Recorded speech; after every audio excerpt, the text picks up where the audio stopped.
Good evening, sir. Good evening sir. Good evening, good evening. எல்லாரும் good evening. சரி, இந்த பாடத்துல நாங்க முக்கியமான கட்டத்துக்கு நாங்க வந்துட்டோம். லாஸ்ட் கிளாஸ்ல அது நாங்க பார்த்தோம். சரியா மகன்? சரியா மகள்? சார். சரி.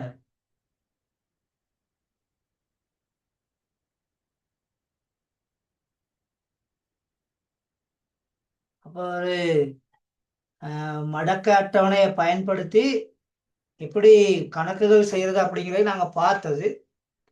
இந்த கேள்வியோட தான் நிப்பாட்டின மாதிரி ஞாபகம் ஒன்று இருக்குன்னு நினைக்கிறேன். அப்படியா? ஆம் சார். இது பார்த்துட்டோமா? இது செய்துக்கிட்டு வர சொன்னா பார்த்தாச்சா? செய்துட்டு வர சொன்னீங்க சார். ஓகே. சரி சரி. இதை பார்த்துட்டு இன்றைக்கான தலைப்புக்கு நாங்கள் போகலாம். இன்றைக்கு மேக்சிமம் இதெல்லாம் எங்களுக்கு பார்க்க முடியும்.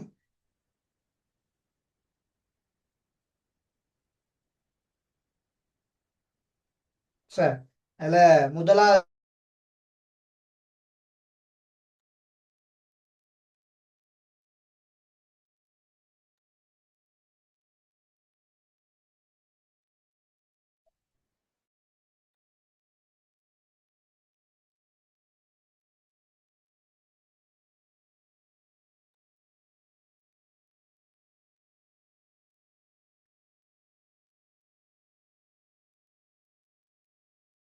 சார், அந்த வெக்கம் அந்த ஒயர் கொஞ்சம் லூஸ் ஆயிருந்துச்சு. சரி, இப்போ போர்ட் வெளியே விளங்குது தானே?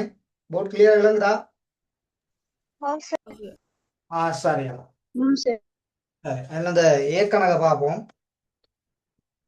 கேள்வி வந்து பார்த்துக்கிட்டீங்கன்னு சொன்னா 14.3 பெருக்கல் அடையாளம் 95.2 இப்படி எங்களுக்கு தந்திருக்காரு. அப்போ உடனே இதை நாங்கள் என்ன செய்யணும், ஒரு ஏதாவது எழுத்துக்கு நாங்கள் சமப்படுத்தி கொள்ளணும். அப்போ பி சமன் 14.3 பெருக்கல் அடையாளம் 95.2 என்க அப்படின்னு போட்டுக்கிறோம். சரியா? ஓகேவா? ஓகே. இப்ப ரெண்டு பக்கமும் எல்ஜியை பயன்படுத்தணும்னா எல்ஜி 14.3 பெருக்கல் அடையாளம் 95.2 இப்படி இருக்கும். ஆகவே இங்க எல்ஜி 14.3 கூட்டல் எல்ஜி 95.2 சரியா? அப்ப 14.3க்கு நாங்க மடக்கை பார்த்தோம்னா எத்தனை மடக்கை 14.3க்கு?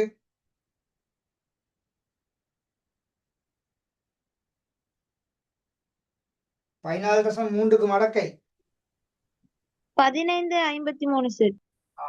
அதாவது மடக்கை இந்த சிறப்பியல்ப சொல்லணும். 1.1553. இங்கால இதுக்கு நாங்க மடக்கை பார்த்தோம்னா 1 வரப்போம். 97.86. 97.86. அந்த தேரலாம பேசி கொண்டிருக்கீங்க, அதை நிப்பாட்டுங்க. இங்க கவனிக்கிறோம்னா சரி, இது ரெண்டையும் நான் சொல்றேன் தானே மயன், அது யார்கிட்ட மைக்காது. உங்களுக்கு எனக்குல கஷ்டமா இருந்தா நீங்க லீவ் ஆகலாம், பிரச்சனை இல்லை. 3ஐயும் 6ஐயும் கூட்டினோம்னா 9, 8ஐயும் 5ஐயும் கூட்டினா 13க்கு 3 மீதி 1, 7 12 1 13க்கு 3 மீதி 1, 9 1 10, 10ஓட 1 கூட்டினீங்கன்னா 11. ஸோ எனக்குல 3 தசம் அப்படின்னு வரும். ஆகவே இது எல்ஜிபி. அப்ப பி சமன் ஆன்டிலாக் 3.1339. அப்ப இந்த 3 வந்து 10 அடியாக நாங்க எழுதணும். அப்ப 10 அடுக்கு இந்த தசம கூட்ட நீங்க பார்த்து விஞ்ஞான முறை குறிப்பிட்ட எழுதி கொள்ளணும். அப்ப 13 39 இருக்கா? ஓம் சார் 13 39 இருக்கா மகள்? ஓம் சார் எத்தனைல இருக்குது? 14 2 2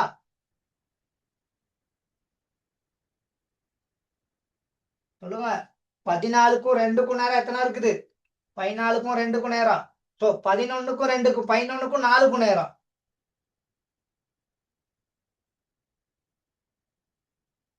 11க்கும் 4க்கும் நேரம் தானே?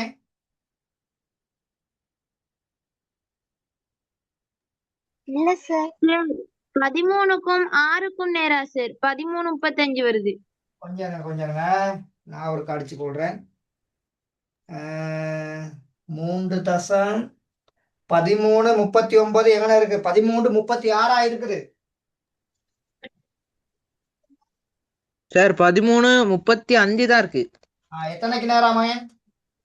13:06க்கு நேரா சார் 13:06 நான் சொல்றேன்.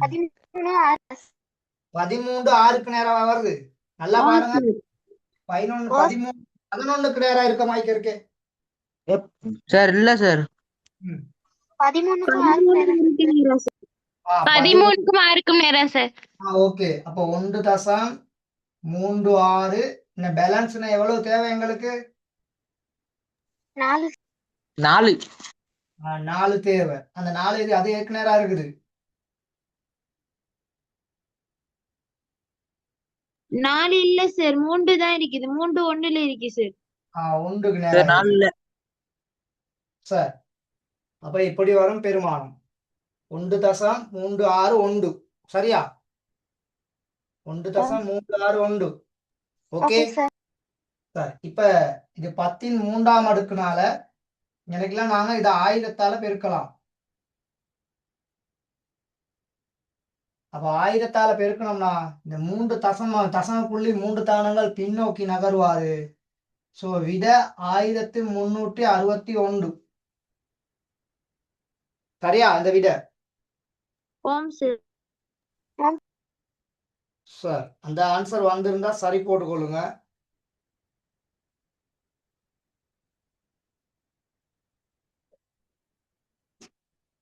சரி அந்த ஆன்சர் ஓகே சரியா? Correct answer. இந்த கல்குலேட்டர்ல அடிச்சாலும் அதே ஆன்சர் வருது. கல்குலேட்டர்ல அடிச்சாலும் அதே ஆன்சர் தான் வருது. அப்ப அதனால கிளியர் சரிதானே? ஓகே சார் சரி அந்த ஆன்சர் வந்திருந்தா சரி போட்டுக்கொள்ளுங்க. சரி நோட் பண்றவங்க கரெக்ஷன் பண்றவங்க குயிக்கா கரெக்ஷன் பண்ணிக்கொள்ளுங்க.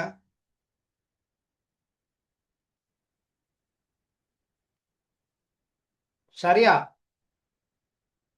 ஓம் சார் சார் அடுத்த கேள்வி போமா?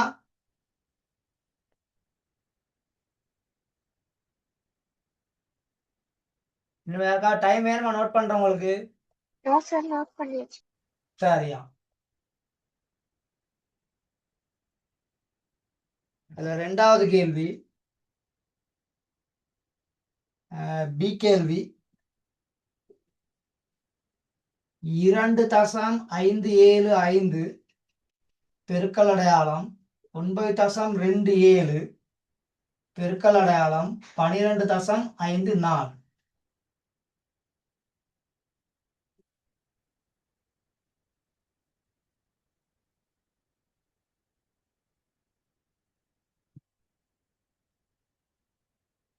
சரியா?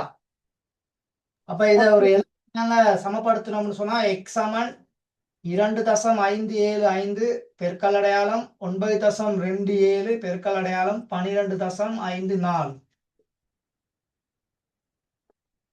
என்க. ரெண்டு பக்கம் எல்ஜியை பயன்படுத்தணும்னா எல்ஜி எக்ஸ் சமன் எல்ஜி 2.575 பெருக்கல் அடையாளம் 9.27 பெருக்கல் அடையாளம் 12.54 மடக்கை விதியை நாங்க அப்ளை பண்ணணும்.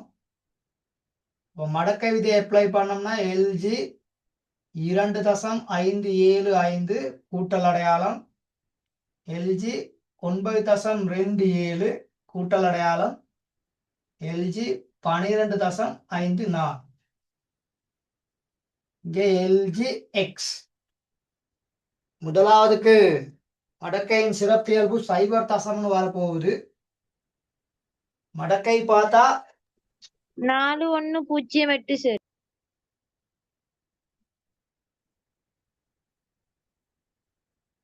நங்கா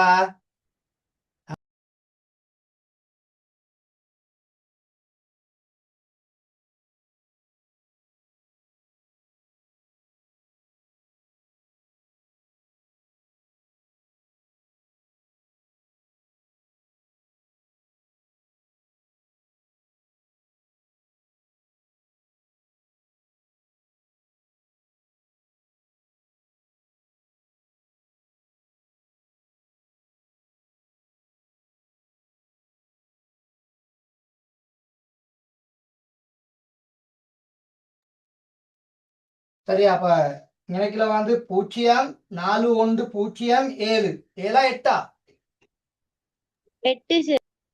8. அதே மாதிரி எனக்குல 0.92க்கும் 7க்கும் மடக்கை 9671.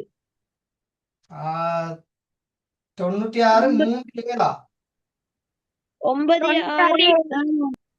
7 9671 சார். கொஞ்சம் நான் பிழை அடிச்சிட்டேன்.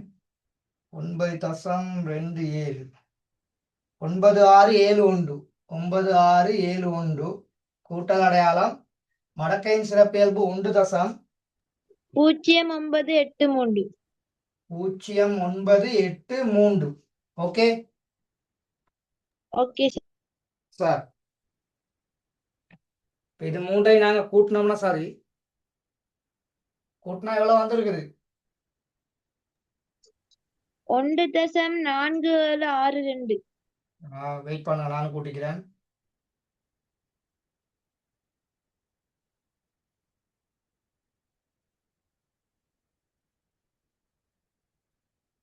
ஆஹ் 2.4762. ஓகேவா சார்? ஆகவே எக்ஸாமன் ஆன்டிலாக் 2.4762. அப்ப இங்க 4762 நாங்க மடக்கை அட்டவணையில தேடி விஞ்ஞான முறை குறிப்பிட்டு எழுதி கொள்ளணும். இந்த 2 வந்து 10ன் 2ஆம் அடுக்கா காணப்படும். 4762 தேடினா எத்தனைல வருது? 29.903. திரும்ப ஒருக்கா சொல்லுங்க. 29.903. ஓகே, வெயிட் பண்ண, நானும் பாத்துக்கிறேன். 4762 27 என்ன மகள்? ஆம் சார். 27 29? 29 சார். அப்ப 2.9 993. 3 இப்படி வரும். பிறகு இத 2.993 100ஆல பெருக்கணும். அப்ப இந்த தசம் வந்து 2 தானங்கள் நகரும். அப்ப 2 தானங்கள் நகர்ந்தா 209.3 அப்படின்னு வரும் ஆன்சர். சரியா? ஆம் சார். சரி சார். ஓகே தானே? இந்த ஆன்சர் வந்திருக்கா மகன்? சார், இந்த ஆன்சர் வந்திருந்தா சரி போட்டுக்கொள்ளுங்க. சரி, நான் இன்னும் ஒரே ஒரு கேள்வி இருக்கு, அதையும் டக்குன்னு பார்த்துருவோம். சரி, கொஞ்சம் நோட் பண்றோம், கொஞ்சம் வேகமா நோட் பண்ணிக்கொள்ளுங்க.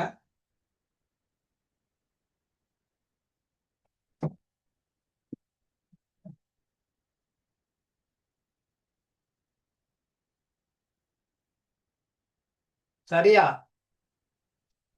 ஆம் சார். சரி, ஓகே சார். அழிக்கலாமா? Okay sir. சார், அடுத்த கேள்வி சி கேள்வி. 9.87 பெருக்கல் அடையாளம் 7.85 கீழே வந்து 4.321. அப்ப நாங்க ஒரு எழுத்துக்கு சமப்படுத்திக் கொள்ளலாம். 9.87 பெருக்கல் அடையாளம் 7.85 கீழே 4.321. எண்கள். ஆகவே இந்த பக்கம் எல்ஜி பி எடுத்தோம்னா இங்கிட்டும் எல்ஜி 9.87 பெருக்கல் அடையாளம் 7.85 கீழே 4.32 இப்படி வந்துருவார். இப்போ மடக்கை நாங்கள் விதியை பயன்படுத்தினோம்னா பகுதி எண்ணில் உள்ளது கழித்தலாக மாறிடுவாரு. பெருக்கல் அடையாளத்தில் உள்ளது ரெண்டும் கூட்டல்ல இருக்கும். அப்ப எல்ஜி 9.87 கூட்டல் அடையாளம் எல்ஜி 7.85 கழித்தல் அடையாளம் எல்ஜி 4.321. அந்த ஸ்டெப்ஸ் ஓகே தானே? ஓம் சார். குயிக்கா மடக்கை சொல்லுங்க எனக்கு. இதுக்கு வரும் 0 வரும். 98க்கும் 7க்கும் மடக்கை 99 43 சார். 99 43 சரியா? Okay sir. ஓ சார். அடுத்ததுக்கு 0.28க்கும் 5க்கும் 89 49 49 சரியா? ஓம் சார். ஓ சார். அடுத்ததுக்கு 0.43க்கும் 2க்கும் பார்த்து அங்கால உண்டு 63 63 30 63 56 சார். வருது. கொஞ்சம் செக் பண்ணுங்க, நானும் செக் பண்ணி கொள்றேன்.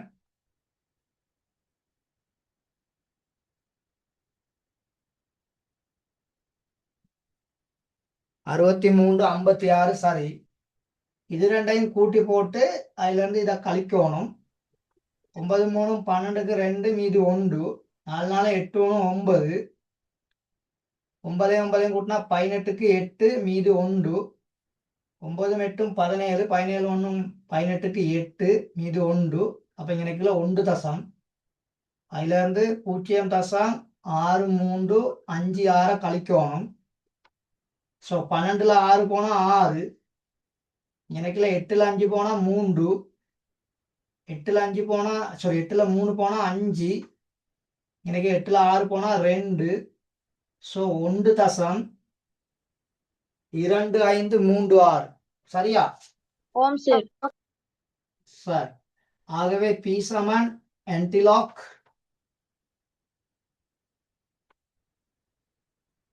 1.2536 அப்படி வரும். ஆகவே இத இந்த 4 டிஜிட்ல உள்ளதை நாங்க விஞ்ஞான முறை குறிப்பிட எழுதி கொள்ளணும். இந்த பக்கம் இது 10ன் 1ஆம் அடுக்காக காணப்படும் சரியா? ஓகேவா? சரி சார். கொஞ்சம் குயிக்கா சொல்லுங்க பாப்பா, எத்தனைன்னு சொல்லி. 17 9 சார்.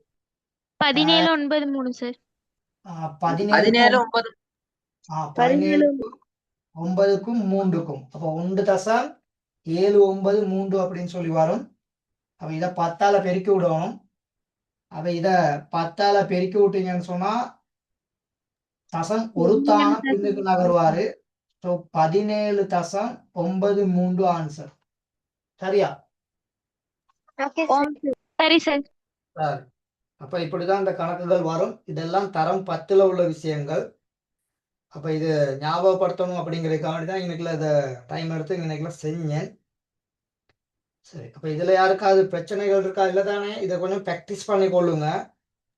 இதுகள் இருந்தா தான் அடுத்த இதுகள் நல்ல ஞாபகத்துக்கு வரும். சரி, ஓகே, ஆன்சர் கரெக்ட். சரி, நோட் பண்றேன், குயிக்கா நோட் பண்ணி கொள்ளுங்க.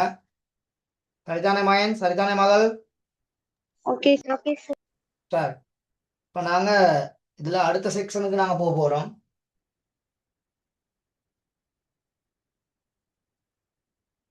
சரி, அப்ப தலைப்பு போட்டுக்கொள்ளுங்க.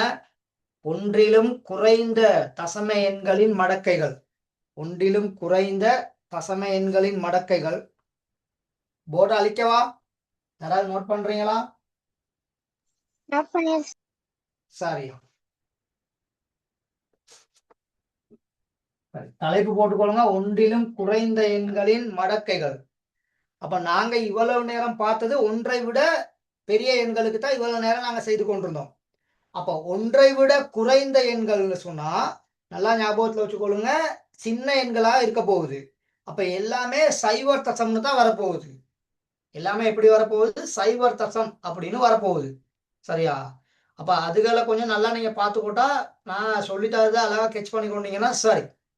சரி, இப்ப உதாரணத்துக்கு இதுல ஒன்றிலும் குறைந்த எண்கள் இந்த அட்டவணையை வச்சு நீங்க பார்த்து கொள்ளலாம். சரியா? இந்த ஒன்றிலும் குறைந்த எண்கள் என்பது இந்த எண்கள் தான் ஒன்றிலும் குறைந்த எண்கள். இந்த இதுக்கு கீழே உள்ள எண்கள் எல்லாமே ஒன்றிலும் குறைந்த எண்கள். ஏற்றுக்கொள்றீங்களா? ஆம் சார். இதுக்கு கீழே உள்ள எண்கள் தான் ஒன்றிலும் குறைந்த எண்கள். அப்ப இதுக்கு மேல உள்ள எண்கள் எல்லாமே ஒன்றை விட பெரிய எண்கள். நல்லா ஞாபகத்துல வச்சுக்கணும். இது ஒன்றிலும் பெரிய எண்கள். அப்ப இதுக்கு கீழே உள்ள எண்கள் ஒன்றை விட சிறிய எண்கள் அப்படின்னு நாங்க சொல்லுவோம். ஏன்னா இங்க மைனஸ் இருக்குது. சரியா? அப்ப இது ஒன்றை விட சிறிய எண்கள் அப்படின்னு சொல்லுவோம். அப்ப இந்த பாருங்க, இதுல இந்த 0 அப்படின்னு வாரனால இதை நாங்க ஒன்றை விட சிறிய எண்கள் அப்படின்னு இங்க சொல்லுவோம். அப்ப இதுல இது பாருங்க 4 இலக்க எண். இது 3 சரியா இங்க பாருங்க. இது மொத்தமா 4 இலக்க எண். அப்ப இதுல தசம் கடைசியா தான் இருக்குது. இங்க தசம் ஒரு தானம் முன்னுக்கு இருக்கனால இந்த 10 அடுக்கு பாருங்க குறைஞ்சிக்கிட்டு வருது. அப்ப 4 இலக்க எண்களா இருந்தா சரியா, 4 இலக்க எண்களா இருந்தா இதை நாங்க 1000 அப்படின்னு சொல்ல முடியும். 10 அடுக்கு. அதனால இங்க 1000. அப்ப இதுல மொத்தம் 4 இலக்கங்கள் இருக்குது. அதுல ஒரு இலக்கத்தை கழிச்சுட்டு தான் நாங்க மடக்கையின் சிறப்பு இயல்பை எழுதுவோம். அதுதான் வழமையான விதி. இங்க இது தசத்துக்கு முன்னால 3 இலக்க எண். அதனால இந்த 3 இலக்கத்துல இருந்து ஒரு இலக்கத்தை கழிச்சா இங்க 2 வந்திருக்கு. அப்ப இங்க ஏன் 3, இங்க ஏன் 2 அப்படிங்கிறத விளங்கிக்கிறோம். இப்ப இது 54. இது 2 இலக்கங்களை கொண்ட எண். தசத்துக்கு பின்னுக்குள்ள பாக்குறது இல்ல, தசத்துக்கு முன்னுக்குள்ள முழு எண்களை தான் பாக்குறது. அப்ப இதுல 2 இலக்கங்கள் இருக்குது. அந்த 2 இலக்கத்துல இருந்து நீங்க ஒரு இலக்கத்தை கழிச்சா இங்க மடக்கையின் சிறப்பியல்பு 1. அப்ப இங்க இந்த 3 எப்படி வந்துச்சு, இந்த 2 எப்படி வந்துச்சு, இந்த 1 எப்படி வந்துச்சு அப்படின்னு ஆல்ரெடி நாங்க பார்த்துட்டோம். ஆல்ரெடி நாங்க பார்த்தாச்சு. அப்ப அதை திரும்ப ஒருக்கா ரிவைண்ட் பண்றேன். ஆகவே அப்ப இந்த இலக்குல நாங்க 3 எப்படி எழுதினோம், இந்த இலக்குல 2 எப்படி எழுதினோம், இந்த இலக்குல 1 எப்படி எழுதினோம் அப்படிங்கறத ஞாபகத்துல வச்சுக்கிறோம். அப்போ ஒரு எண் எங்களுக்கு தரப்பட்டிருந்தா அதை விஞ்ஞான முறை குறிப்பீட்டுல எழுதணுமா இருந்தா சரியா, தசத்துக்கு முன்னுக்கு ஒரு இலக்கம் இருக்கும். அப்ப அந்த தசம் முன்னோக்கி எத்தனை தானங்கள் நகருகின்றதோ அதை வைத்து கொண்டுதான் இங்க இது போட்டிருக்குது அப்படிங்கிறத மறந்துடாங்க. அப்ப இந்த கடைசியில உள்ள தசம் இங்கனைக்குள்ள 3 தானங்கள் முன்னுக்கு நகர்ந்துச்சு. அப்படி 3 தானங்கள் முன்னுக்கு நகர்ந்தா இங்கனைக்குள்ள வரும். அதனாலதான் இந்த இலக்குல தசம் வச்சிருக்கோம். அப்ப அந்த 3 பெரு தானங்கள் முன்னோக்கி நகர்ந்தது தான் இங்கனைக்குள்ள வந்திருக்குது. சரியா? அப்ப இந்த இலக்குல எப்படி இந்த 3 வந்துச்சு அப்படிங்கிறத 2 வழிகள்ல கண்டுபிடிக்கலாம். எத்தனை இலக்க எண்கள் அப்படின்னு சொல்லி கண்டுபிடிச்சு அதுல இருந்து ஒரு இலக்கத்தை கழிச்சு விட்டாலும் இந்த 10 அடுக்கை எழுத முடியும்.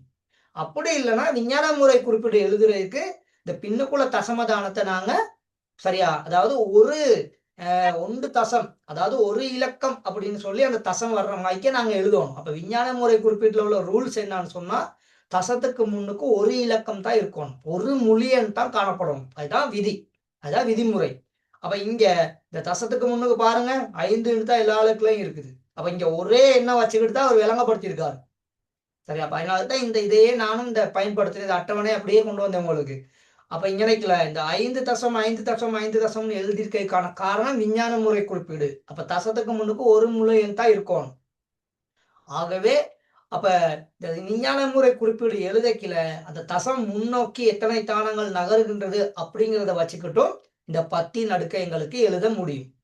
சரியா? அப்ப இந்த இடத்துல மகள் சரியா, இந்த எண்ணை நீங்க கருதுனீங்கன்னு சொன்னா இது அவர் தந்திருக்கிறதுல ஒரு முழு எண்ணு தான் முன்னுக்கு இருக்குது. அதனாலதான் இங்க சைவர் வந்திருக்குது. அப்ப இதுதான் எங்களுக்கு அந்த முக்கியமான பாயிண்ட். இதுக்கு கீழே உள்ள எல்லா எண்களும் ஒன்றை விட குறைந்த எண்கள். எத்தனை விட குறைந்த எண்கள்? ஒன்றை விட குறைந்த எண்கள். குறைந்த எண்கள். அப்போ ஒன்றை விட குறைந்த எண்களா இருந்தா கட்டாயம் 10 அடுக்கு என்னவா இருக்கும்? மறைபெருமானம் இருக்கும். அதுதான் இங்க முக்கியமான டாபிக்.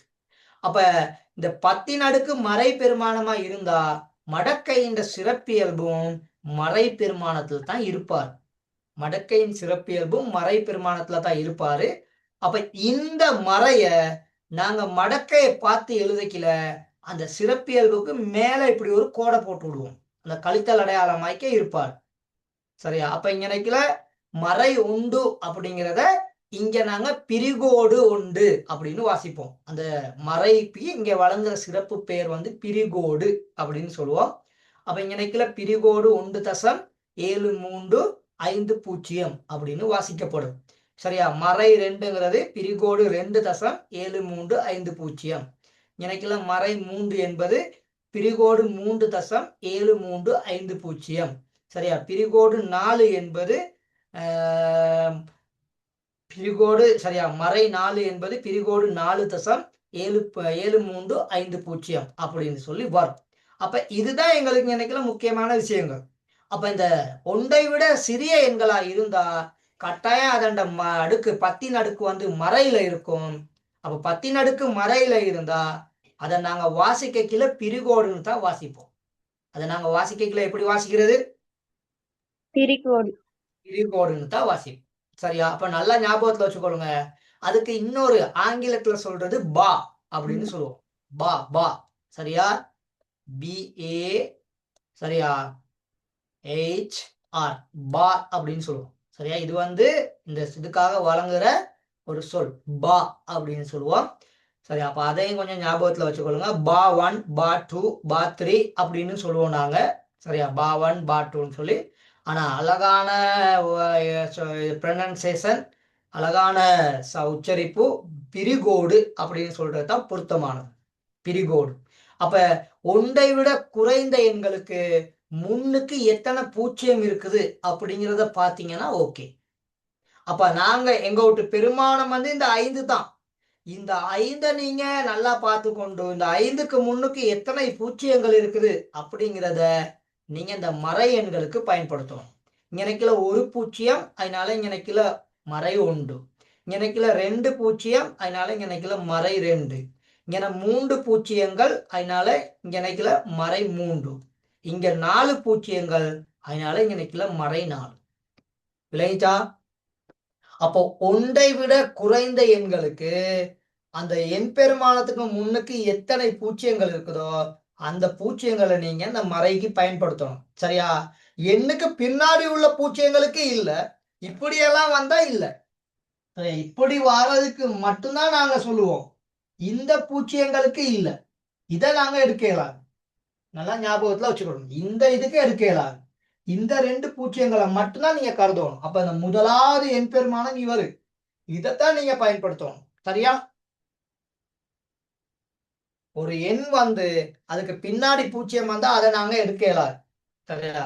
அப்ப இந்த தசத்துக்கு முன்னாடியும் தசத்துக்கு பின்னாடியும் எத்தனை பூஜ்ஜியங்கள் இருக்குதோ அவர் தான் இங்க மறையாக வருவார். எங்களுக்கு இவர் தான் இங்க மறையாக வருவாரு. அப்ப இத 10 மறை 2ஆம் அடுக்கு அப்படின்னு எங்களுக்கு என்ன செய்ய முடியும்? எழுத முடியும். ஓகே, சரியா மகன்? சரியா மகள்? இந்த அட்டவணையை குயிக்கா அடிச்சு கொள்ளுங்க. Okay sir. இந்த அட்டவணையை குயிக்கா அடிச்சு கொள்ளுங்க.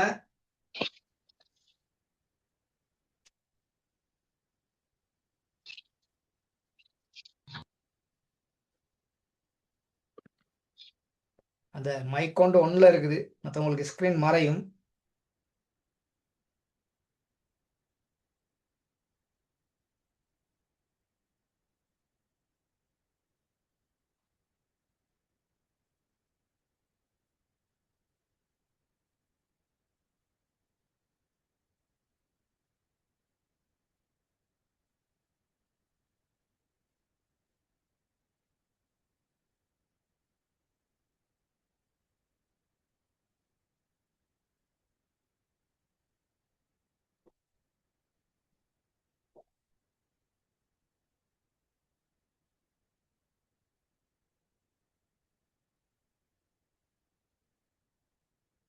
டைம் இன்னும் வேணுமா?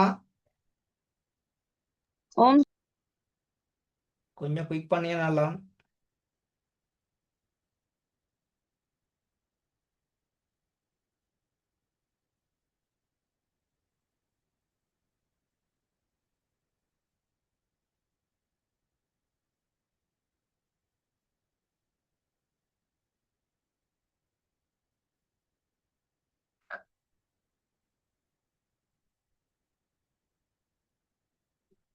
Okay sir. நோ ஓகேவா? நோட் பண்ணிட்டீங்களா? ஓ சார். அப்ப தசத்துக்கு முன்னுக்கும் தசத்துக்கு பின்னுக்கும் எத்தனை பூஜ்ஜியங்கள் இருக்குது அப்படின்னு சொல்லி பார்த்து அந்த பூஜ்ஜியங்களுக்கு பதிலாக நாங்க இங்க 10 மறைன்னு சொல்லி எங்களுக்கு போட்டு கொள்ளலாம். அப்ப 0.5432 அப்படின்னு சொல்லி எங்களுக்கு தந்திருக்காரு. அப்ப இங்க ஒரு பூஜ்ஜியம் இருக்குது. அந்த ஒரு பூஜ்ஜியத்துக்கு பதிலா இங்க மறை 1. இதுல 0.0542. அப்ப இங்க 2 பூஜ்ஜியங்கள் இருக்குது. அதனால இங்க எனக்குல மறை 2 போட்டிருக்குது.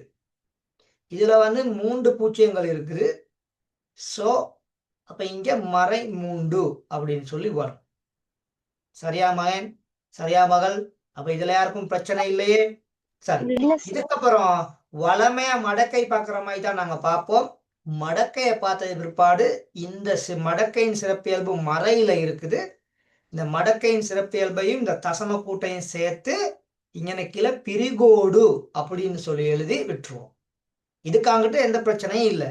இந்த தசத்துக்கு முன்னுக்கு தசத்துக்கு பின்னுக்கு எத்தனை பூஜ்ஜியங்கள் இருக்குன்னு சொல்லி கண்டுபிடிச்சி அதை இந்த லெக்கில் மறை பெருமானத்தோட அடுக்கா எழுதி போட்டுட்டு அப்புறம் நாங்கள் மடக்கை அட்டவணையை பயன்படுத்தி மடக்கை காண்றது தான் எங்களோட வேலை. அப்போ அங்கனைக்குள்ள பெரிய ஒரு வேலை உண்டு எங்களுக்கு இல்லை. சரியா? அப்போ அதை ஞாபகத்தில் வச்சுக்கிட்டா சரி. சரி, அப்போ ஒரு மடக்கையின் சிறப்பியல்பு ஒரு மறை பெருமானமாக இருந்தாலும் அட்டவணையிலிருந்து பெறப்படும் தசம கூட்டு நேர் பெருமானமாகும். இது மிக முக்கியம். நல்லா ஞாபகத்துல வச்சுக்கொள்ளுங்க. இந்த வசனம் நீங்க அடிக்கடி மறந்துடுவீங்க. அதனால இதை நல்லா ஞாபகத்துல வச்சுக்கொள்ளுங்க. எப்பயுமே அந்த தசம கூட்டு நேர் பெருமானம் என்பதை மறந்துடக்கூடாது. நாங்க மடக்க அட்டவணையில இருந்து கண்டுபிடிப்போம் தானே தசம கூடு. அந்த 4 பெருமானங்கள் அது நேர் பெருமானம் தான்.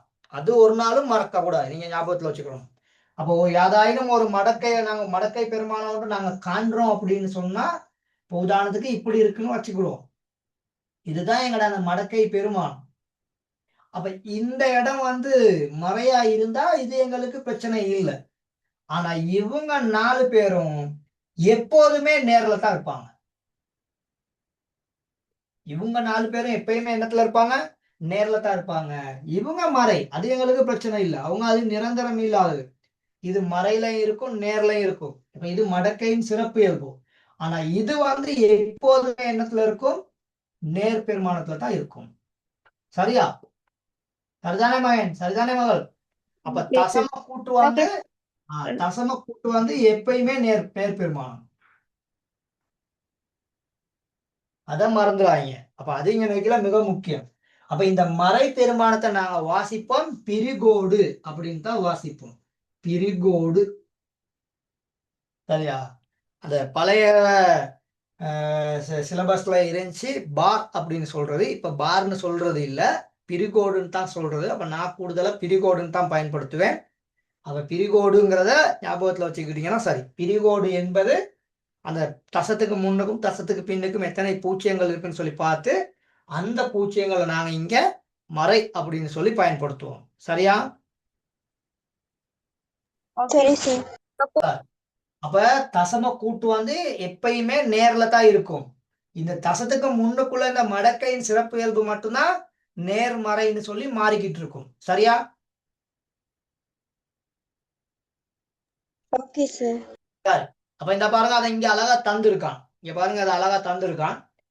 பிரிகோடு 2.3725. பிரிகோடு 2.3725. அப்ப அந்த பிரிகோடுங்கிறத பாருங்க பா அப்படின்னு சொல்லி அன்னைக்கு அழகா எழுதி காமிச்சிருக்காரு. BAR பார். சரியா? அப்ப ஒரு சில இடங்கள்ல அன்னைக்குல அந்த ஏக்கு பக்கத்துல H போடுற சந்தர்ப்பங்களும் இருக்குது. சரியா? அப்ப அந்த உச்சரிப்புக்கு ஏற்ற மாதிரிக்கே பா அப்படிங்கிறதுக்கு. அப்ப அதனால அது பிரச்சனை இல்லை. பிரிகோடுங்கிறத பார்னு சொல்றது. ஆனா கூடுதலா பிரிகோடுங்கிறத அப்ப பயன்படுத்துறது. அப்ப 2.3725 என வாசிக்கப்படும். மேலும் பிரிகோடு 2.3725 மூலம் மறை 2 பிளஸ் 0.3725 அதை பிரித்து எழுதுற முறை தான் அன்னைக்கே தந்திருக்காரு. அப்ப இது பின்னுக்கு யாராச்சும் கேட்பீங்க, சார் இதை ஏன் சார் நீங்க நினைக்கல இப்படி எழுதுனீங்க அப்படின்ட்டு. அதாவது இந்த பெருமானத்தை இந்த பக்கம் பிரிச்சு எழுதியிருக்காரு. அப்ப இந்த பிரிகோடு 2 தனியா இருக்குது. இந்த பக்கம் உள்ள இந்த தசம கூட்டு பாருங்க 0.3725. அப்ப ஒரு மடக்கை அட்டவணையில இருந்து நாங்க பார்க்கிற பெருமானம் எப்பயுமே இப்படிதான் இருக்கும். 0.xxxx இப்படிதான் இருப்பார். மடக்கை அட்டவணையில இருந்து நாங்க எடுக்கிற பெருமானம். இவர் இங்கனைக்கெல்லாம் மறை எக்ஸ்ன்னு இருப்பாரு. அப்ப இது ரெண்டையும் சேர்த்து எழுதைக்கல தான் எங்களுக்கு இந்த பெருமானம் வரும். சரியா? ஓகே அதை கிளியரா விளங்கி கொள்ளுங்க. சரியா? அப்ப இதுதான் இங்கனைக்குள்ள தேவையான விஷயங்கள். இது அடிப்படையான விஷயம். இதுகள் இல்லாம பின்னுக்கு போயிட்டு நாங்க என்ன செய்யலாது, அங்கனைக்குள்ள குழம்பிட இயலாது. சரியா? இப்போ ஓகே தானே? கிளியர் தானே எல்லாருக்கும்? ஓகே சார் நோட் பண்ணி வச்சா இதை நோட் பண்ணி வச்சா இல்ல சார். கொஞ்சம் குயிக்கா நோட் பண்ணிக்கொள்ளுங்க. அந்த போர்டுல நான் எழுதிருக்கிறது தேவையா இருந்தா அதையும் நோட் பண்றவங்க நோட் பண்ணிக்கொள்ளலாம்.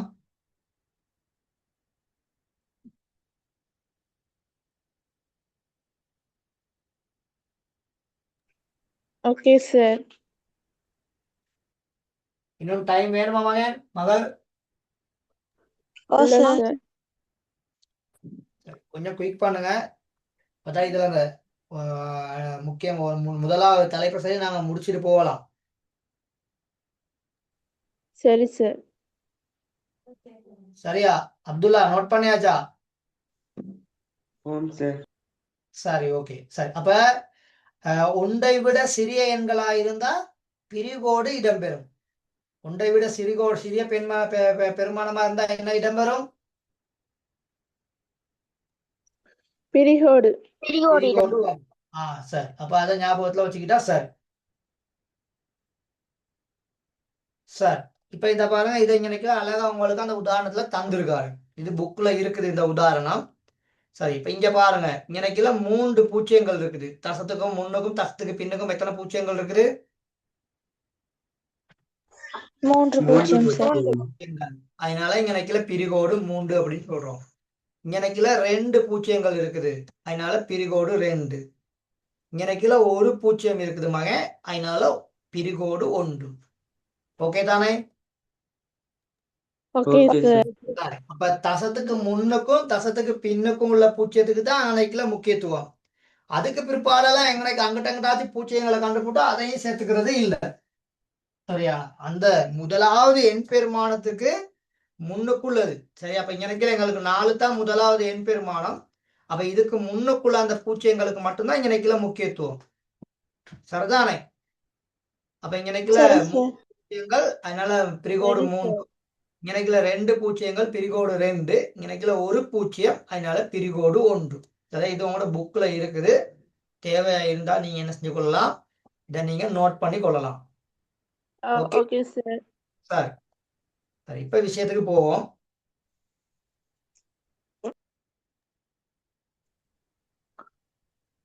சாதாரணமா நாங்க ஒரு மடக்கை பெருமானம் எங்களுக்கு பார்க்கல இப்படித்தான் எங்களுக்கு தந்திருப்பான்.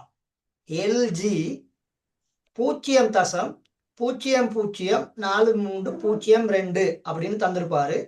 அப்ப இங்கனைக்குல மொத்தம் 3 பூஜ்ஜியங்கள் இருக்குது முதலாவது எண் பெருமானத்துக்கு முன்னுக்கு. அதனால இந்த இதை கொண்டு வந்து நாங்க பிரிகோடு 3 தசம்னு போடுவோம்.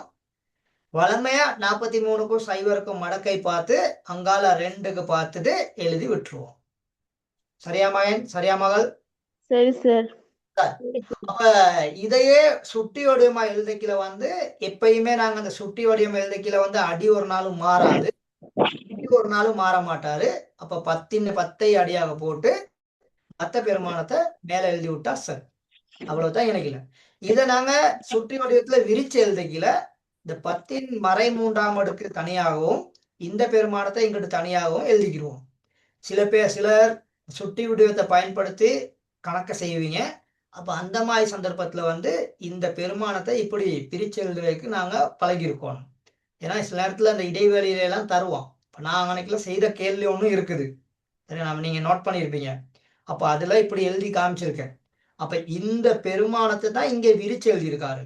தசம கூட்டு வேறையாகவும் மடக்கையின் சிறப்பியல்பு வேறையாகவும் எனக்குள்ள விரிச்சு எழுதி காமிச்சிருக்காரு. அவ்வளவுதான். சரியா? அப்ப இதுகள் உங்களுக்கு பார்த்து விளங்கி கொள்ளணும் தான் இங்க புக்ல தந்துருக்குது. அப்ப அதுகளை கொஞ்சம் பார்த்து வச்சுக்கிட்டா சரி. சரி, இப்ப இந்த பயிற்சிக்கு போவோம். குயிக்கா கொஞ்சம் பார்க்கணும் இந்த பயிற்சியை. சரியா மகன், சரியா மகள்? சரி சார்.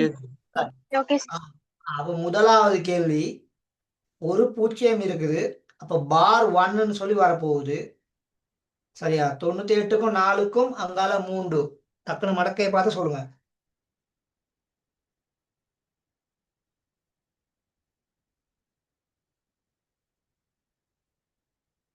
99 31 சரி. அதாவது 0.4 3க்கும் மடக்கை. சரியா மகன்? மத்தவங்க ஓகேவா?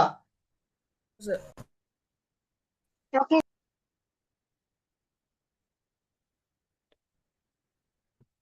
99 31. சரியா? அப்ப பார் 1 பிரிகோடு 1 தசம். சரியா? 9 9 3 1. ஓகே தானே? ஓகே சரி. ரெண்டாவதுக்கு எனக்கு 2 பூஜ்ஜியங்கள் இருக்கனால பிரிகோடு 2ன்னு சொல்லி வருவாரு.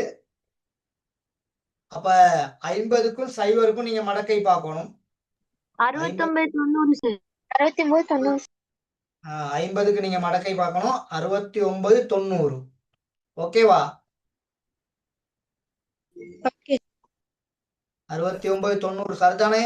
அப்ப பிரிகோடு 2 தசம் 6990. 6990. சரியா? ஓம் சார் சரி. அடுத்து பாருங்க, இங்கனைக்கிலையும் பிரிகோடு 2 தசம்னு தான் வரப்போகுது. அப்ப பிரிகோடு 2 தசம் 72க்கும் 5க்கும் மடக்கை 86 03 86 03. ஓகே, 86 03. சரி. அடுத்து டி கேள்வி பாருங்க. சரியா? கருப்பு கலர்ல எழுதுறேன். பிரிகோடு 3 தசம் 19க்கும் 0க்கும் 27 88 சார் 27 88. ஓம் சார் 27 88. ஓகே, அப்ப பிரிகோடு 3 தசம் 2788 அப்படின்னு வாசிக்கணும். சரியா? பிரிகோட வச்சு வாசிக்கல, இந்த தசம பெருமானங்கள் ஒவ்வொன்றும் தனித்தனியா சொல்லப்படணும். அதை ஞாபகத்துல வச்சுக்கிட்டீங்கன்னா சரி. சரியா மகன்? சரியா மகள்? சரி சரி. Okay sir. அடுத்து பாருங்க, இங்கனைக்கிலையும் 3 பூஜ்ஜியங்கள் இருக்குது. அப்ப பிரிகோடு 3 தசம் 49 70 49 67ங்கிறீங்க, 49 70ங்கிறீங்க. வெயிட் பண்ணுங்க, நானும் ஒரு கழிச்சு பாத்துக்கிறேன். 49 70. சரியா? 49 70. ஆகவே பிரிகோடு 3 தசம் 4970. அதுக்கடுத்ததுல பிரிகோடு 4 வரப்போகுது.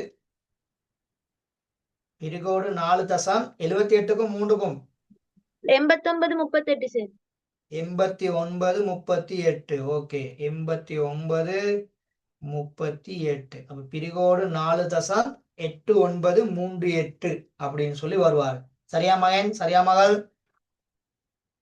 ஓகே சார் சார், ஓகே இப்ப என்னன்னு சொன்னா, மேல 1வது கேள்வியில மடக்கையின் சிறப்பியல்பை எழுத சொல்லியிருக்காங்க.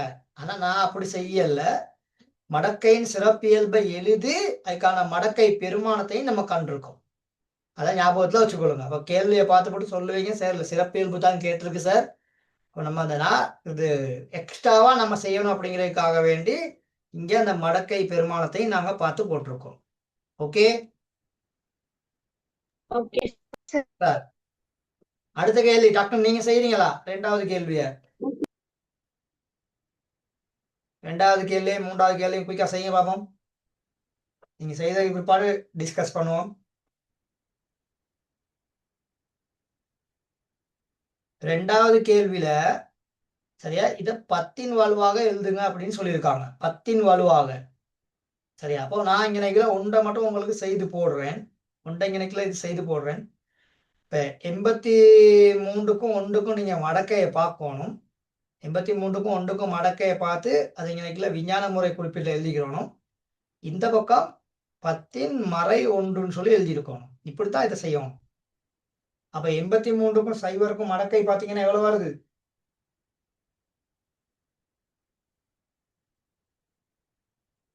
91 90.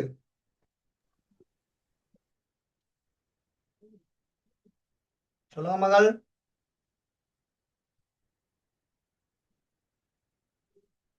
சரியா? 91 91 சார். 91 91. 91 96. 91 96 இல்லையே. நல்லா பாருங்க. 96 தான் sir. Okay okay sir sir sir சரி, நான் தான் பிள்ளையா பார்த்துருக்கேன். சரி 96. அப்போ 9 தசம்னு தான் நான் நினைக்கல, அதை எழுதலாம். 9.196. இது விஞ்ஞான முறை குறிப்பீடு. இந்த ஒரு சைவருக்கு பதிலாக 10ன் சய-ஓராம் அடுக்கு. இதைத்தான் இங்க கேட்டிருக்கான். அப்ப இங்க ஒன்று நான் செய்து காமிச்சிருக்கேன். அந்த மாதிரிக்கே மற்ற கேள்விகளை நீங்க செய்தீங்கன்னா சரி. சரியா? சரி, கொஞ்சம் குயிக் பண்ணுங்க.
சரி பாப்போமா?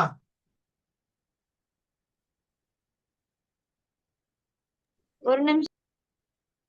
ஓகே.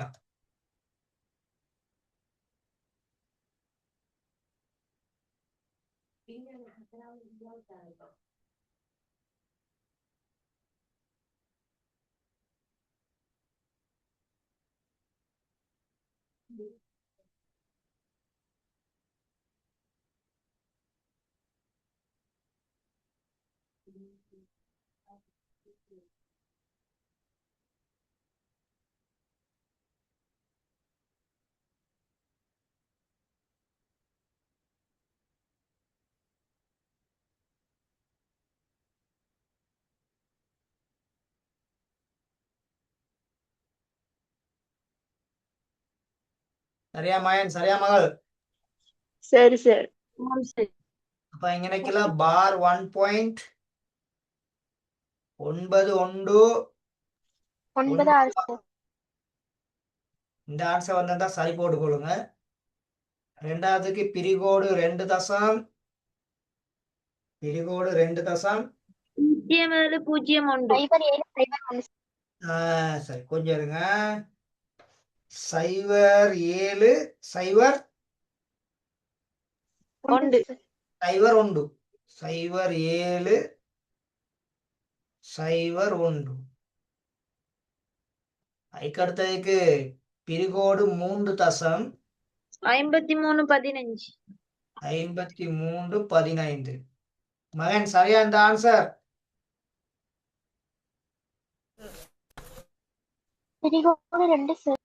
சரி ஓகே. அதுக்கடுத்து டி கேள்விக்கு பிரிகோடு 3 தசம் 95.42. 92.40. 95.42. 95.42.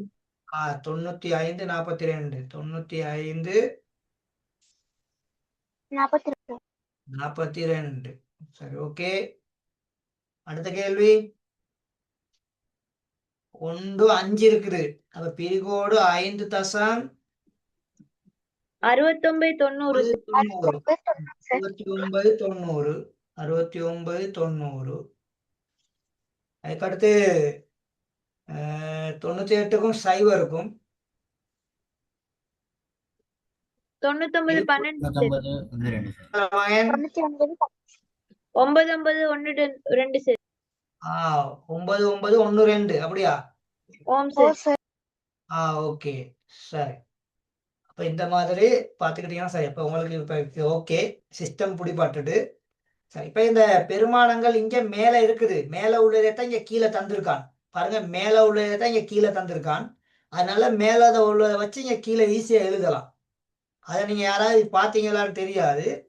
அதை பார்த்துருந்தீங்கன்னா ஈஸியா எழுதியிருக்கலாம். பாருங்க, மேல உள்ள பெருமானங்களே தான் இங்க கீழேயும் இருக்குது. அப்ப இந்த இலக்குல வந்து இங்கனக்குல பாருங்க, சரியா, இங்கனக்குல 0 இதை எழுத இயலாது. நல்லா விளங்கிக்கிறோம்.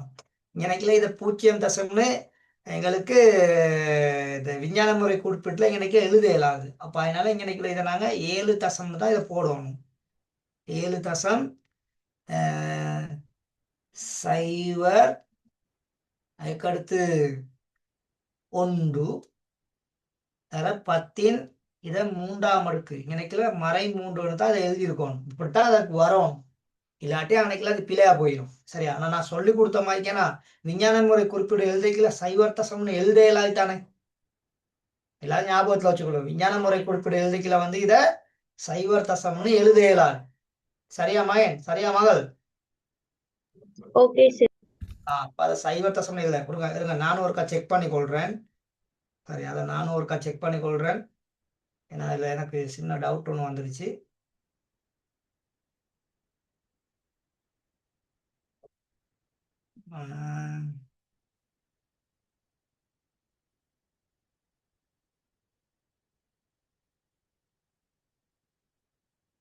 எல்ஜி 1.175.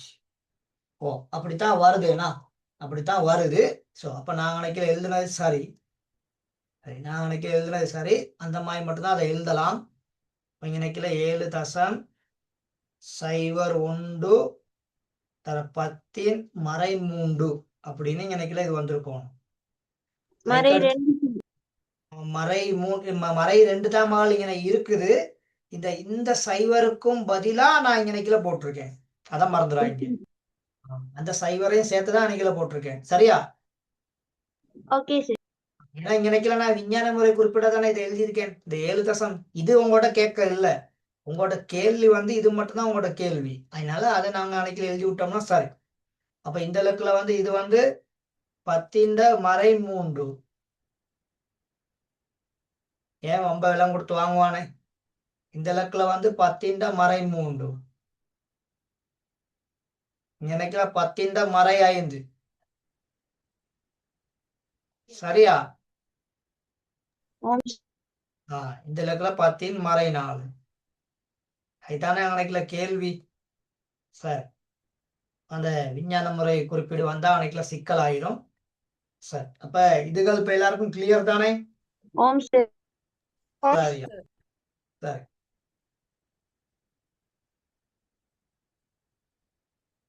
சரி, இப்ப இந்த இதுக்கான முரண் மடக்கை பார்க்கறதுக்கு டைம் இருக்கான்னு கொஞ்சம் செக் பண்ணி கொள்றேன். கொஞ்சம் இருங்க.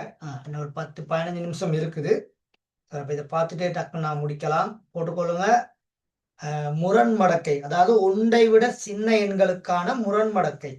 ஒன்றை விட சின்ன எண்களுக்கான முரண் மடக்கை. சரியா?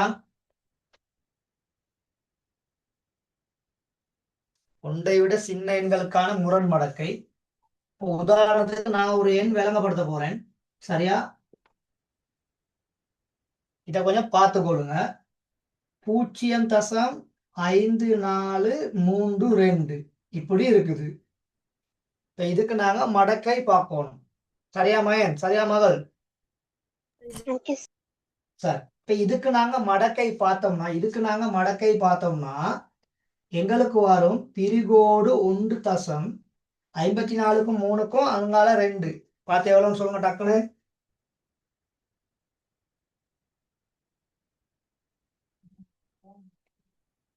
73 50. 73 50 சரியா? சார், இப்ப இப்ப நாங்க இங்க இருந்து இங்க வந்திருக்கோம். இப்படி இங்க இருந்து இங்க வந்திருக்கோம். அப்ப இப்படி வந்தா இதை நாங்க மடக்கைன்னு சொல்லுவோம். இப்ப இதே கீழே இருந்து மேல போனா அது மடக்கைன்னு சொல்ல இயலாது தானே.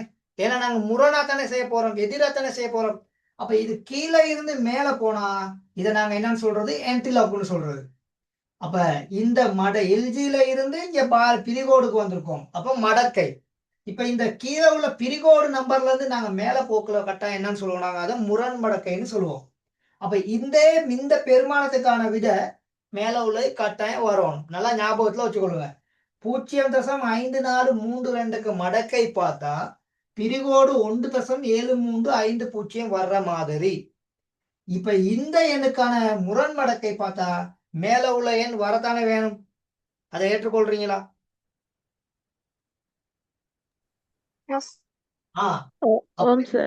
இத நாங்க ஏற்கனவே செய்தது மாய்க்கே தான் இங்கேயும் செய்ய வேண்டியிருக்கும். அப்ப இத ஒரு தியரிக்கு நான் ஏத்த மாதிரி வச்சுக்கிறோம், இல்லாட்டி சிக்கலாகி போயிடும். அப்ப இந்த பெருமானத்தை நாங்க இப்ப இதுக்கு நாங்க ஆன்டிலாக் எழுத போறோம். அப்ப ஆன்டிலாக் பார் 1.7350 இப்படித்தான் எங்களுக்கு இருக்குது. இப்ப இந்த பெருமானத்துல சரி, இந்த பெருமானத்துல இவர் எங்களுக்கு வருவாரு விஞ்ஞான முறை குறிப்பீடா, இவர் வருவாரு 10 மறை ஒண்டா. 10 என்ன வரணும், மறை ஒன்று. சரியா? இப்ப இந்த 7350 என்பது எங்க இருக்க போகுது, இந்த இப்படித்தான் இருக்க போகுது. 7350 இந்த இதுதான் பெருமானம். அப்ப அந்த பெருமானத்தை கொண்டு வந்து நான் நினைக்கல எழுதக்கல 5.432 தான் எழுதுவேன். இதுல யாருக்காவது பிரச்சனை இருக்கா? இது எல்லாருக்கும் கிளியர் தானே? இப்ப இவர் இங்க நினைக்கல மறையில தானே இருக்காரு, இது வந்து இங்க நினைக்கல இது மறையில தானே இருக்குது. இப்ப இதை நாங்க நேர் சுட்டிக்கு கொடுக்கணுமா இருந்தா, இதை நாங்க நேர் சுட்டிக்கு மாத்துனா, எல்லாரும் இந்த பாடத்துல முன்னுக்கு பெஸ்ட்ல சொல்லி தந்திருக்கேன், நேர் சுட்டிக்கு மாத்தணுமா இருந்தா இந்த 10க்கு கீழே 1 இருக்குன்னு கருதி 1 மேல வந்துடும், அந்த 10 செய்ய 1 கீழே வந்துடும். அப்ப அடுத்த ஸ்டெப்ஸ்ல 5.432 தர இது 1 கீழ் 10 ஓராம் அடுக்குன்னு இப்படி இருக்கும். இதை ஏற்றுக்கொள்றீங்களா எல்லாரும்?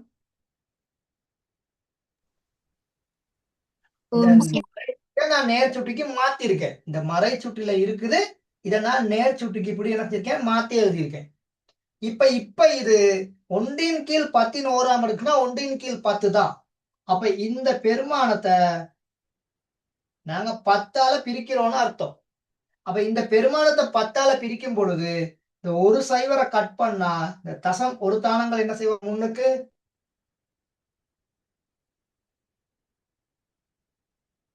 ஒரு தானங்கள் முன்னுக்கு என்ன செய்வாரு, நகர். ஆகவே 5.432 அப்படின்னு வரும். சரியா? அப்ப இது வந்து இப்ப உங்களுக்கு தியரிக்கு ஒரு கேள்விக்கு விளங்கப்படுத்திருக்கேன். இந்த இலக்குல 10 ஓராம் அடுக்குன்னு சொன்னா தசத ஒரு தானம் முன்னுக்கு நகர்த்தணும். 10 2ஆம் அடுக்கு தானங்கள் முன்னுக்கு நகர்த்தணும், 2 தானங்கள் நகர்த்தணும். சரியா? 2 டைப். இதை எழுதி கொள்ளுங்க. இந்த பெருமானத்துக்கு நாங்க மடக்கை பார்த்தோம், எங்களுக்கு இப்படி வந்துச்சு. இப்ப இங்க இருந்து நாங்க முரண் மடக்கை பார்த்தா மேல உள்ள பெருமானமே எங்களுக்கு விடையா வரும். அப்ப அதை நாங்க பார்க்கல. ஆன்டிலாக் பார் 1 தசம் பிரிகோடு 1.7350. அப்ப இதுல இந்த தசம கூட்டினாலும் இங்க விஞ்ஞான முறை குறிப்பீடா வரும். இந்த பிரிகோடு 1 என்பது இங்க 10 மறை ஓராம் அடுக்கா வரும். அப்ப இந்த 10 மறை ஓராம் அடுக்கா நாங்க நேர் சுட்டிக்கு இது மட்டும் இப்படி இந்த இதை மட்டும் தான் இப்படி விளங்கப்படுத்துவேன். இதையும் இன்னொன்று இப்ப விளங்கப்படுத்துவேன். இது 2 மட்டும் தான் இப்படி விளங்கப்படுத்துவேன். இதுக்கு இருப்பால இப்படி விளங்கப்படுத்த மாட்டேன். சரி, இதை நீங்க சோட்டா பாடமாக்கி வச்சுக்கொள்ளணும். அப்ப இங்க நினைக்கல 10 மறை ஓராம் அடுக்கு நேர் சுட்டியா மாத்தினா 1 கீழ் 10 ஓராம் அடுக்குன்னு வரும். 1 கீழ் 10 ஓராம் அடுக்குனா 1 கீழ் 10. ஆகவே இந்த 5.432 10ஆல பிரிக்கணும். அப்ப 10ஆல பிரிக்கும் பொழுது இந்த ஒரு தசத்தை ஒரு சைவரை கட் பண்ணா தசம் ஒரு தானங்கள் முன்னுக்கு நகர்வாரு. அதனால்தான் 5க்கு முன்னுக்கு கொண்டு வந்து வச்சிருக்கேன். சரியா? சரியா? சரி சார். ஓகே இப்ப சரி இதே பெருமானத்தை வச்சுக்கிறேன். இதே பெருமானத்தை தான் வச்சுக்க போறேன். நீங்க நினைக்கல சின்ன ஒரு சேஞ்சஸ் மட்டும் பண்ண போறேன். நீங்க நினைக்கல சின்ன ஒரு சேஞ்சஸ் மட்டும் பண்ண போறேன். இப்ப இந்த இலக்குல பாருங்க 0.0 இப்படி வந்துருச்சு. இப்ப இப்படி வந்தா எங்களுக்கு அதே தான் பெருமானம். ஆனா எத்தனை தசம்னு வரப்போகுது? எத்தனை தசம்னு வரப்போகுது? பிரிகோடு எத்தனை தசம்? பிரிகோடு 2 தசம்னு வரப்போகுது. பிரிகோடு 2 தசம்னு வரப்போகுது. அப்ப இங்க பிரிகோடு 2 தசம்னு வந்தா அப்ப கட்டாயம் இந்த இலக்குல எத்தனைன்னு சொல்லி வரணும்? பிரிகோடு 2 தசம். பிரிகோடு 2 தசம்னு வரப்போகுது. அப்ப இந்த 10 மறை 1ஆம் அடுக்கு இருக்குமா? எனக்கு 10 மறை 2ஆம் அடுக்கு இருக்குமா?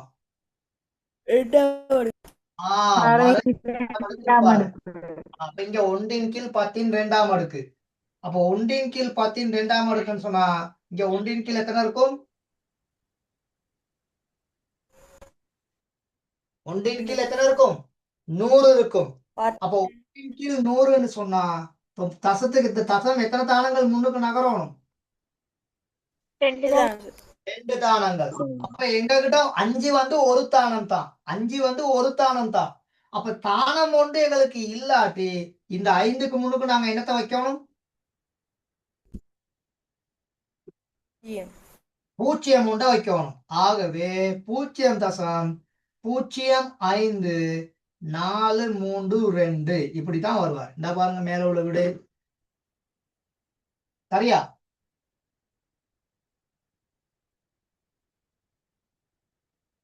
ஓகேவா? இந்த 2 உதாரணத்தை கொஞ்சம் நல்லா பார்த்து கொள்ளுங்க. இந்த 2 உதாரணத்தை நல்லா பார்த்து கொள்ளுங்க. இது மருக இப்படி நான் விளங்கப்படுத்த மாட்டேன். இந்த ஸ்டெப்ஸ் எல்லாம் இல்லாம ஆக்கி விட்டு இங்க இருந்து இங்க வந்துடுவேன் விடைக்கு. இங்க இருந்து இங்க வந்துடுவேன். நல்லா ஞாபகத்துல வச்சு கொடுங்க. அப்ப இந்த முதலாவது ஸ்டெப்ஸும் இந்த கடைசி ஸ்டெப்ஸும் இந்த நடுவுல கொஞ்சம் பக்கத்தை காணாம ஆயிட்டு இவங்கெல்லாம் அடிக்கடி சொல்லிக்கிட்டு இருக்க மாட்டேன். அப்ப இதெல்லாம் போட்டுக்கிட்டு இருந்தா எங்களுக்கு அந்த கேள்வி ஒன்று சேர்க்கல படிமுறை கூடிரும். அப்ப அது சிக்கல். அப்ப இந்த 3 படிமுறை நீங்க எப்படி என்ன செய்து அப்படின்னு சொல்லி பார்த்து வச்சுக்கிறோம். அப்ப இது 2ஐயும் செய்வதன் மூலமா பார்த்து வச்சுக்கணும். இப்ப நீங்க நினைக்கலாம் நான் 2 சைவர் தானே போட்டிருக்கேன். இந்த இலக்குல நீங்க 3 சைவரை வச்சும் நீங்க இதை செஞ்சு பார்க்கலாம். இங்கன்னா 4 சைவரை வச்சும் செஞ்சு பார்க்கலாம். இங்கன்னா 5 சைவரை வச்சு செஞ்சு பார்க்கலாம். மற்றபடி இந்த பெருமானம் ஒன்றும் மாறாது. இது நினைக்கல 2 சைவர் வந்தனால 10 மறை 2ஆம் அடுக்கு. இங்கன்னா 3 சைவர் வந்தா 10 மறை 3ஆம் அடுக்கு. இங்கன்னா 4 சைவர் இருந்துச்சுன்னா 10 மறை 4ஆம் அடுக்கு. அப்ப மறை 4ஆம் அடுக்கா இருந்தா 1 கீழ் 10 4ஆம் அடுக்கு. அப்ப இத 10,000 இன்னைக்குல பிரிப்பீங்க. அப்ப அந்த கீழே உள்ள 4 சைவர்களுக்கால முன்னுக்கு தசம் 4 தானங்கள் நகர்வாரு. அப்ப 5க்கு முன்னுக்கு எத்தனை சைவர் இருக்கும்?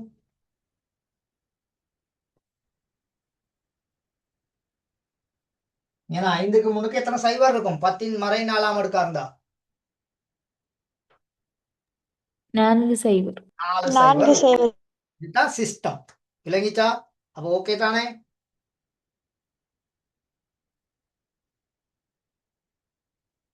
சரியா மகன்? சரியா மகள்?